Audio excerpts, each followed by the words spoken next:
Bideo honetan aldagai estatistikoak ikusiko ditugu. Bi multzo nagusi daude, kualitatiboak eta kuantitatiboak. Jar dezagun adibide bat. Demagun ikastetxeko ikasleek erabiltzen dituzten sakelekoen gainean azterketa egin nahi dugula. Oro har, ikasleek smartphoneak erabiltzen dituzte. Smartphonei buruzko zein aldagai azter ditzakegu? Adibidez, sakelekoen marka, esaterako. Batzuk Motorola izango dute.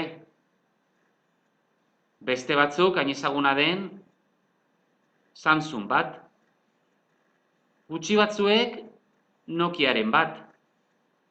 Beste batzuk Wiko ezagutuko dute, edo BQ. Ez dakit baten batek Appleen bat duen, eta gutxi batzuek Sonyren bat izango dute. Marka aldagai kualitatibo bat da. Aldagai kualitatiboak zenbaki baten bidez adierazi ezin diren aldagaiak dira. Bestetik, aldagai kuantitatiboak ditugu. Euren balioak zenbaki baten bidez adieraz daitezkeen aldagaiak dira. Eta horien artean, aldagai diskretua, balio isolatuak bakarrik har ditzakeena. Gure kasuan, smartphone baten barne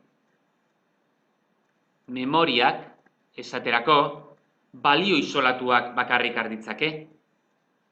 Barne memoriarik ohikoenak 1 gigabaitekoa, 2 gigabaitekoa, 3koa, 4koa, 5, 7, 8, 12, badaude 16koak, 32koak eta badago ere 64koren bat.